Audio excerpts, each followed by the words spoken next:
kami dari kelompok 3 akan membahas mengenai kasus kecurangan akuntansi dalam perusahaan PT Karina Utama yang akan dibacakan oleh saya sendiri serta rekan-rekan saya. PT Karina Utama sebelum melakukan IPO sudah dicurigai telah memanipulasi laporan keuangan tahun 2008.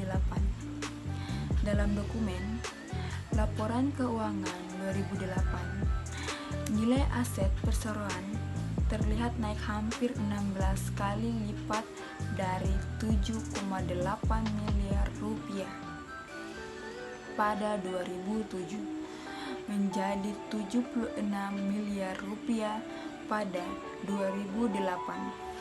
Adapun ekuitas perseroan tercatat naik 16 kali lipat menjadi 64,3 miliar dari 4,49 miliar rupiah, sama halnya dengan tahun 2008. Laporan keuangan tahun 2009 juga diduga penuh angka-angka fiktif. Selanjutnya akan dibacakan oleh rekan saya. Baik, selanjutnya, setahun pasca listing, dugaan penyelewengan dana IPO mulai tercium otoritas bursa dan pasar modal atas laporan pemegang saham dan Forum Komunikasi Pekerja Katarina atau FKPK. PT Katarina Utama Tbk diduga melakukan penyalahgunaan dana hasil IPO sebesar 28,971 miliar dari total yang diperoleh sebesar 33,60 miliar. Realisasi dana IPO diperkirakan hanya sebesar 4,629 miliar. Dugaan penyelewengan tersebut dipicu oleh laporan keuangan perseroan yang menunjukkan angka-angka yang tidak normal. Pada 1 September 2010, saham PT Katarina Utama Tbk disuspensi oleh Bursa Efek Indonesia. Audit yang dilakukan oleh KAP Akiadi Wadisono memberikan opini disclaimer selama tahun 2010 dan 2011. Tanggal 1 Oktober 2012, otoritas bursa memberikan sanksi administratif dan melakukan delisting atas saham PT Katarina Utama Tbk. Perkenalkan, nama saya Rizky Muhammad Asa. Saya akan membahas tentang fraud yang terjadi di dalam PT Katarina Utama Tbk. Badan Pengawas Pasar Modal dan Lembaga Keuangan Bapepam LK masih melakukan pemeriksaan terhadap adanya penyelewengan dan penawaran saham perdana yang dilakukan PT Katarina Utama Tbk. Kasus tersebut sudah ditangani oleh Biro Pemeriksaan dan Penyidikan Bapepam LK dan surat pemeriksaannya sudah dikeluarkan. Latar belakang isi surat pemeriksaan ini adalah adanya dugaan penyelewengan dana IPO oleh Katarina.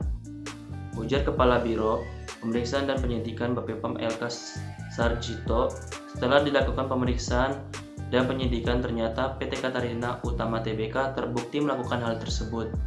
Akhirnya PT Katarina Utama Tbk diberikan sanksi oleh Bapepam, yaitu pemberian sanksi administratif oleh otoritas bursa sesuai dengan UU Nomor 8 Tahun 1995 tentang pasar modal dan delisting dari Bursa Efek Indonesia. Setelah selama 2 tahun sebelumnya, saham PT Katarina Utama Tbk yang berkode RINA disuspensi dan tidak akan diperjualbelikan di pasar saham. Yang berikut yaitu dampak kasus dari PT Karina Utama Tbk.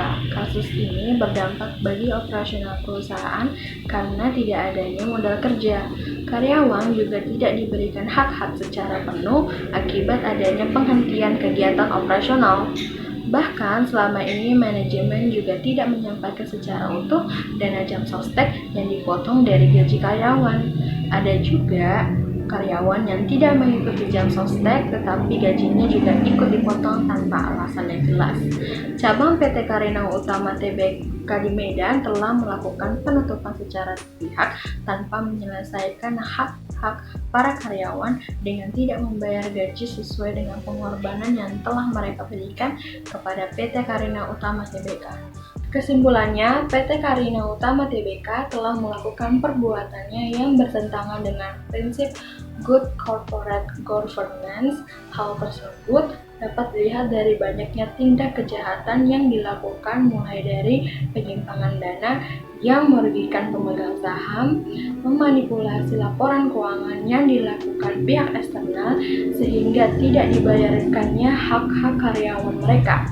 Sesungguhnya, sebagai perusahaan go public, PT Carina Utama Tbk seharusnya memberikan laporan keuangan dengan lebih jujur, sebagaimana undang-undang yang mengatur dalam perdagangan di bursa.